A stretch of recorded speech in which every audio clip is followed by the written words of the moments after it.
देहि सौभाग्यमारोग्यम देहि मे परमं सुखम रूपम देहि जयं देहि यशो देहि दिशो जयं। या देवी सर्वभूतेषु विद्यारूपेण संस्थिता नमस्तस्यै नमस्तस्यै नमस्तस्यै नमो नमः। सर्वेभ्यो नमो नमः। अहम उर्मिलेश पाण्डेयः सर्वकारीयः उत्कृष्ट विद्यालयः चित्रंगीनगरम्।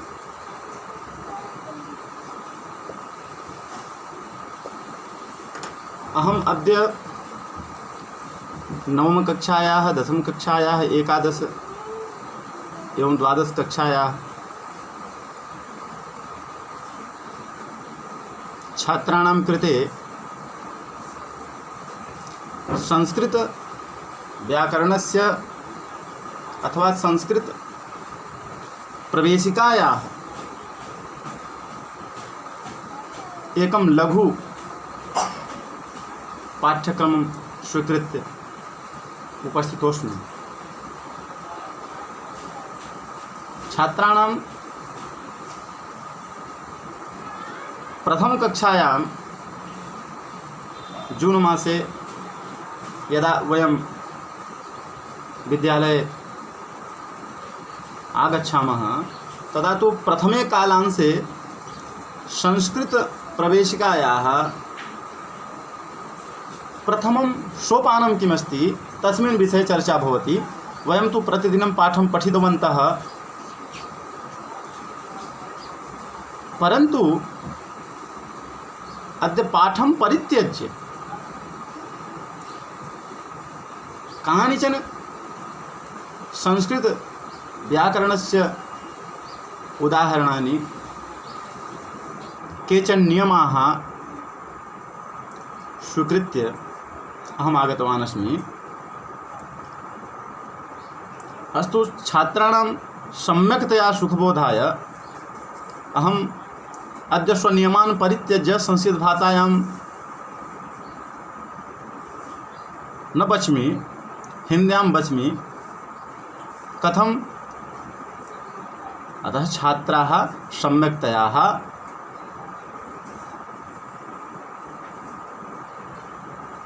अवगच्छन्ति, अतः हिंदी भाषायां वच्मि, क्षम्यताम्। तो मैं आज हिंदी में थोड़ा बोलना चाहता हूँ कि भाषा की सबसे छोटी इकाई जो होती है वह वर्ण होती है।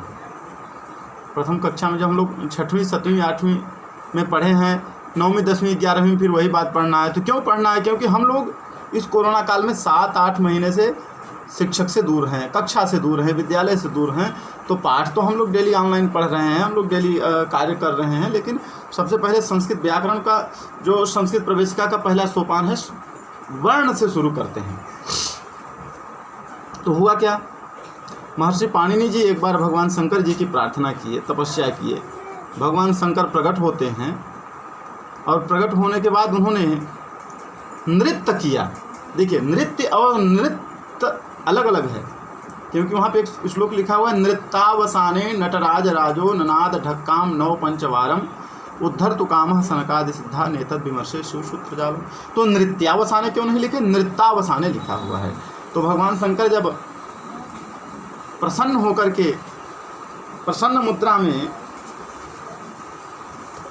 तांडव नृत्य करते हैं तो डमरू के साथ करते हैं, और अप्रसन्नता में करते हैं तो बिना डमरू के ही करने लगते हैं। तो नृत्य किए उस समय भगवान शंकर के नृत्य करने पर उनके डमरू से 14 माहेश्वर सूत्र की उत्पत्ति होती है। 14 सूत्र, नव पंचवारम, 9 5 14 होता है। 14 बार भगवान शंकर अपने डमरू को बजाते हैं, उसमें से 14 सूत्र निकलते हैं। ऐ उड़ ऋलृक ए ओम ऐ औच हय वरट लण यमंगणनम झभय घटदस जब घटदस खप छटत चटतव कपय ससर हल। 14 सूत्र उत्पन्न होते हैं। उसके बाद भगवान शंकर जी पाणिनि जी को वरदान देते हैं। भगवान शंकर के आशीर्वाद के बाद महर्षि पाणिनि जी इसी 14 सूत्र के अनुसार संस्कृत व्याकरण की रचना कर देते हैं, जिसमें महर्षि पाणिनि जी ने अष्टाध्यायी की रचना कर दिए, जिसमें 8 अध्याय हैं। प्रत्येक अध्याय में 4 पाद हैं और प्रत्येक पाद में 38 से 200 तक सूत्र हैं। इस प्रकार अष्टाध्यायी में 8 अध्याय, 32 पाद और सब मिलाकर 4000 सूत्र, जिसके आधार पर हम लोग वाणी व्याकरणेन, व्याकरण की शुद्धता बिना, वाणी की शुद्धता बिना व्याकरण की नहीं होती, तो हम लोग वाणी की शुद्धता के लिए व्याकरण पढ़े।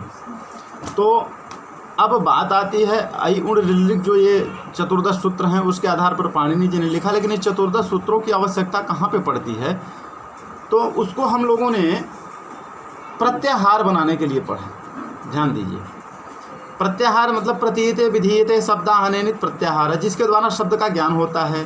प्रत्याहार 2 शब्द का होता है। जैसे अच प्रत्याहार हमने पढ़ा, तो अच प्रत्याहार किसे, अचस्वराहा। अच प्रत्याहार में स्वर की गणना होती है।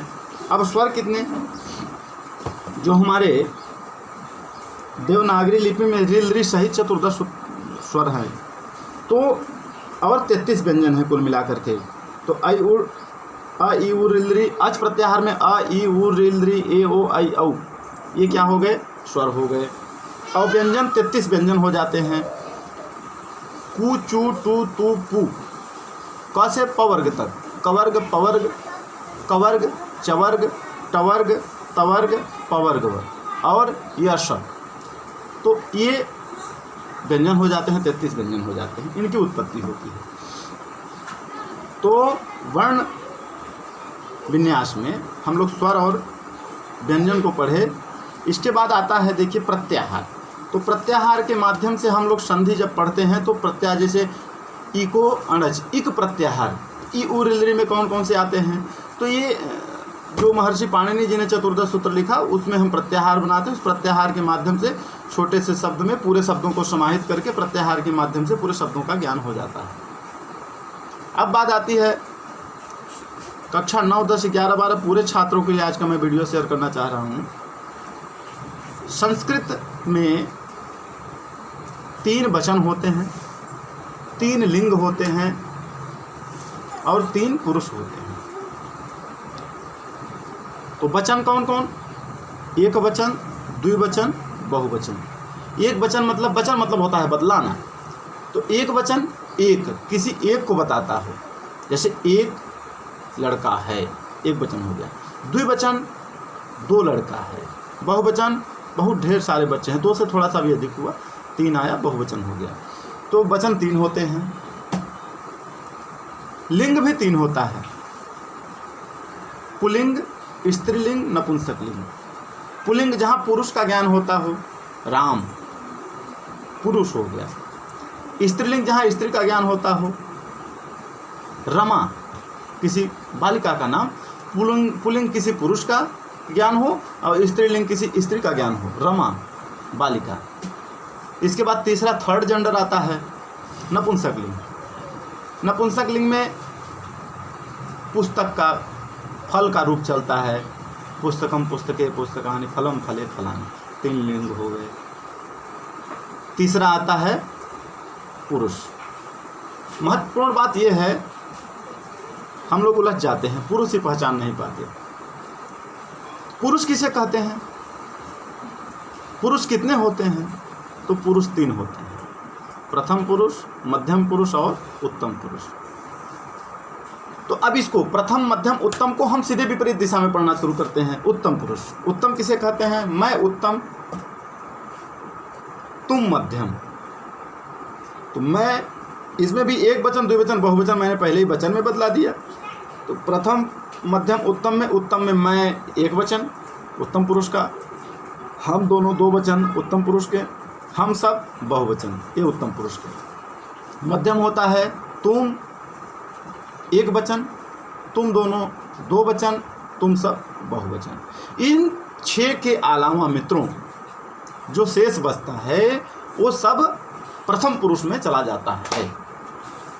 ध्यान दीजिएगा, इन 6 को पढ़ लीजिए तो पुरुष जो है वह एकदम स्पष्ट हो जाएगा। तो मैं, हम दोनों, हम सब, तुम दोनों, तुम सब के अलावा दुनिया की जो भी चीज़ बचती है सब प्रथम पुरुष में डाल दी जाएगी। तो स्पष्ट हो गया, 3 वचन, 3 पुरुष, 3 लिंग। अब हम ये प्रवेशिका में चल रहे हैं, अभी इसको कहाँ कैसे लगाना है, अब अनुवाद की रचना में हम पहुँचते हैं। तो जिस पुरुष, अनुवाद मतलब वाक्य की रचना करते हैं, जिस पुरुष जिस वचन का करता रहता है उसी पुरुष उसी वचन की क्रिया के साथ लगाते हैं। अब बात आती है कि आप कर्ता और क्रिया किसे कहते हैं। तो कर्ता जो काम करने वाला होता है, कर्ता जो काम करने वाला होता है, क्रिया क्या होती है, उसका काम। मेरा काम क्या है, पढ़ाना, आपका काम क्या है, पढ़ना। तो ये क्या हो गई, मेरी क्रिया हो गई, एक बात। दूसरी बात आप एक और समझ लीजिए, ध्यान से देखिए, जिस पद के अंत में क्या मिले, ना मिले। महर्षि पाणिनि जी ने लगभग 2000 क्रियाएं लिखी हैं, महर्षि पाणिनि जी ने अपने व्याकरण में, लेकिन आप 2000 में मत जाइए जिसमें ना मिलता हो, जैसे पढ़ना, लिखना, हंसना, खेलना, नाचना, गाना, रोना, पीना, दौड़ना, सोना इत्यादि। तो अब ये हो गई क्रिया। और कर्ता कौन होता है, करने वाला। मैं क्या हो गया, कर्ता। मैं पढ़ रहा हूँ, मैं पढ़ा रहा हूँ, आप पढ़ रहे हो, आप पढ़ा रहे हो, खा रहे हो, ये खाने वाला कर्ता हो गया। और खाना जो उसका है वो क्रिया, खाता है।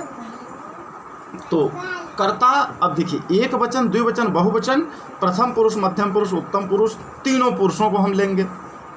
तो अब एक नियम आप ये ध्यान दीजिएगा, ये नियम आपको हमेशा काम देगा। यही नियम आप पकड़ लेंगे तो संस्कृत प्रवेशिका का मेरा वीडियो सफल हो जाएगा। वो क्या है कि जिस पुरुष जिस वचन का करता रहेगा उसी पुरुष उसी वचन की क्रिया के साथ उसको लगाते हैं। जैसे कर्ता हमारा प्रथम पुरुष एक वचन का है तो क्रिया भी हमारी प्रथम पुरुष एक वचन की ही होगी।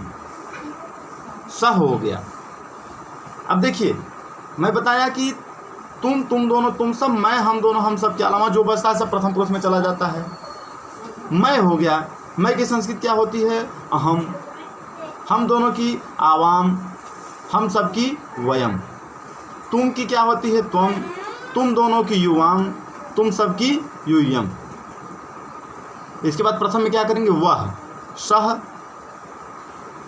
एक वचन, वे दोनों, तव दो वचन हो गया, और ते क्या हो गया, वे सब हो गए बहुवचन। इसमें पुल्लिंग, स्त्रीलिंग, नपुंसक लिंग तीनों चलता है मित्रों। अब आप ध्यान दीजिए, मैं, हम दोनों, हम सब में, तुम दोनों, तुम सब में स्त्रीलिंग पुल्लिंग नहीं होता है, लेकिन उसमें संस्कृत का जो हमने बताया, तुम दोनों, तुम सब, अस्मद युष्मद का रूप, ये चेंज नहीं होता। अपने लिए बालिका भी कह सकती कि मैं छात्र हूँ, अहम छात्रास्मि। बालक भी कह सकता है मैं छात्र हूँ, अहम छात्र अस्मि।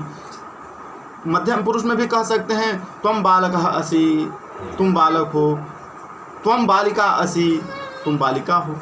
तो उसमें चेंज नहीं होगा। लेकिन इसमें प्रथम पुरुष में क्या करेंगे, यहाँ पे चेंज हो जाता है मित्रों। सह मतलब वह बालक, सह बालकः, सह शिक्षकः, सह छात्रः।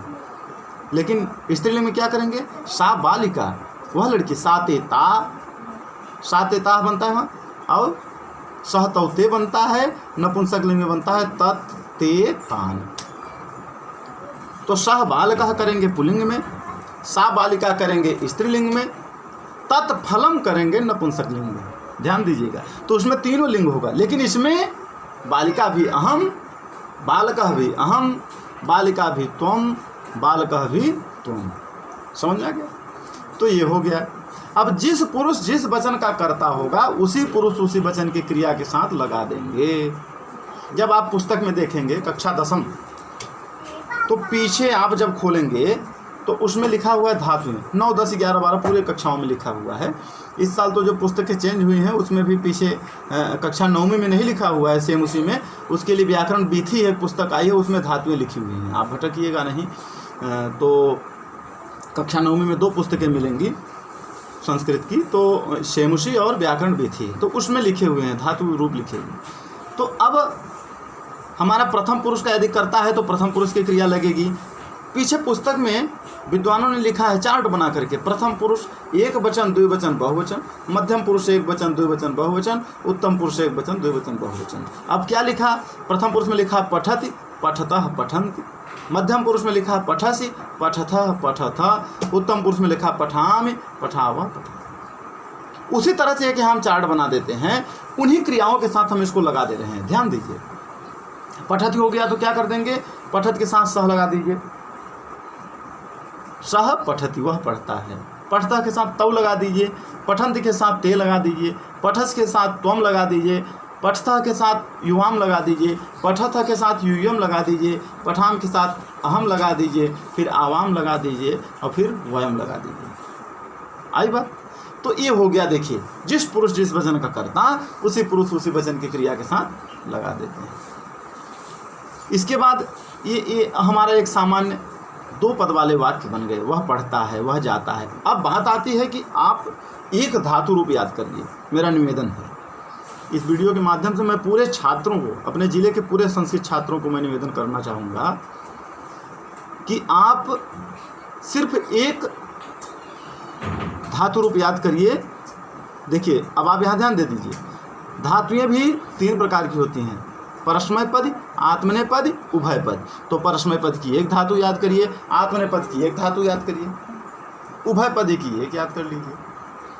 आप एक धातु रूप याद कर लीजिए, मैं आपको पूरे जितने परस्मय पद के धातु हैं उसके आधार पर रूप बता दूंगा। जैसे पठति हो गया पढ़ता है, तो लिखति हो जाएगा लिखता है, हंसति हो जाएगा हंसता है, खेलति हो जाएगा खेलता है, पिबति जो है पीता है, लिखति लिखता है, धावति दौड़ता है, क्रीडति खेलता है। तो एक आप पठत याद करिए तो मैं बहुत ढेर सारे धातु आपको बता दूँगा। उसी तरह से रूप, चलिए शब्द रूप में चलते हैं। रूप 2 प्रकार के होते हैं, शब्द रूप और धातु रूप। तो शब्द रूप में चलते हैं। शब्द रूप में भी होता है पुल्लिंग, स्त्रीलिंग, नपुंसकलिंग। वही रूप चलेगा, क्योंकि पुल्लिंग कोई बालक हुआ, स्त्रीलिंग कोई बालिका हुई, नपुंसकलिंग पुस्तक हुआ ही, मैंने बताया। तो उसमें क्या करेंगे, पुल्लिंग में किसी पुरुष का रूप याद करेंगे। उसमें भी आकारांत, इकारांत, उकारांत सब हो सकता है। अकारांत हो जाएगा, जैसे अकारांत हो जाएगा राम, तो रामः जैसे है, राम शब्द का रूप याद करेंगे तो जितने इस तरह के नाम मिलेंगे किसी व्यक्ति का, राम मतलब किसी व्यक्ति का नाम, भगवान राम का कहिए या किसी व्यक्ति का नाम कहिए, तो राम हो गया। उसी तरह से मोहन हो गया, उसी तरह से सोहन हो गया, उसी तरह से कमलेश हो गया, उसी तरह से रमेश हो गया, उसी तरह से दिनेश हो गया, उसी तरह से महेश हो गया। तो अब यदि आप राम का रूप याद कर लेंगे तो जितने इस तरह के रूप मिलेंगे वो आपको अपने आप दिमाग में बैठ करके एकाग्र में, और उसको आप अपने दिमाग में व्यवस्थित कर सकते हैं। एक राम का याद करने के बाद हजारों हमने बालक उस तरह के बच्चों का जो नाम है रूप याद हो गया। इकारांत हो गया, उकारांत, जैसे इकारांत में हरि, उकारांत में भानु। तो ये शब्द रूप याद कर लीजिए, एक एक याद करिए और ढेर सारे रूप आपको याद हो जाएंगे। आकारांत में चलते हैं। आकारांत में जैसे हो गया रमा, रमा किसी लड़की का नाम है। उसी तरह से क्षमा, उमा, लता, सीता, कमला, दीपा, निशा इत्यादि। स्त्रीलिंग में आते हैं मति, नदी। तो इस तरह से रूप हो जाएंगे। तो और नपुंसक लिंग में तो फलम, पुस्तकम इत्यादि है।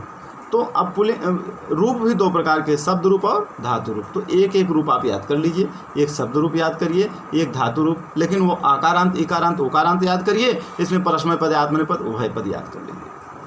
फिर इसके बाद मैं बता दिया आपको जहाँ का जिस पुरुष जिस वचन का कर्ता। अब कर्ता कहाँ से आप पकड़ लिए, कर्ता क्या हुआ, तो आप कारक चिन्ह याद कर लीजिए। इसी के साथ कर्ता ने कर्म को करण से के साथ द्वारा संप्रदान के लिए अपादान से अलग होने के अर्थ में संबंध का के किरारे रिनाने ने अधिकरण में पर संबोधन हे भो हरे याद। तो जिस जहाँ का कर्ता वहाँ के क्रिया के साथ हम लगाना शुरू कर देंगे। अब आज ये जो हमारा संस्कृत प्रवेश का जो पहली कक्षा में, जब हम लोग जून मास में आते हैं तो पहली कक्षा में जो पूर्व ज्ञान हम लोग पूर्व ज्ञान पे चर्चा करते हैं, उस पर आज मैंने चर्चा करना उचित समझा।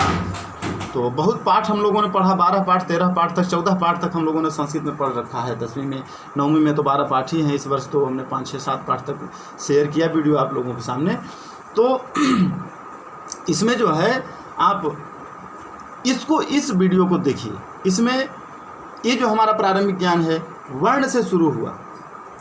स्वर कितने होते हैं, स्वर कहलाते क्या हैं, अ इ उर ऋ ए ओ ऐ औ। व्यंजन क्या है, कुछ उट तुप क ख ग घ, ये जो हैं इसको पढ़िए। इसमें 3 ठो स आते हैं, एक दंत तालव्य मूर्धन्य, इसको पढ़ लीजिए। मूर्धन्य कौन होता है, जो खटकोण हम लोग जो कहते हैं अपने यहाँ की भाषा में। एक श होता है जिसे सिटी वाला कहते हैं, वो तालव्य होता है। एक स जो है वहाँ ह वाला सह क्षत्र, वो तालव्य होता है। ये दंत होता है, तो ये पढ़िए। और 3 जो है हमारे व्यंजन में संयुक्ताक्षर होते हैं। एक छ होता है छत्री वाला, क ख, उसमें क ख दोनों मिलकर के क ख संयोग छ होता है। एक त्र होता है, त और र मिलकर के त्र बनता है। एक ज्ञ होता है, जो ज आधा और इय को मिलकर के ज्ञ बनता है। तो ये हम आज इसको पढ़ेंगे, प्रथम प्रवेशिका कक्षा को। इसके बाद अगले दिन फिर हम मिलेंगे आप लोगों के साथ। तब तक तावत गृहे भव, सुखी भव। इस वैश्विक महामारी में अपने को बचिए और स्वस्थ रहिए, पढ़ते रहिए, बढ़ते रहिए। बहुत बहुत धन्यवाद।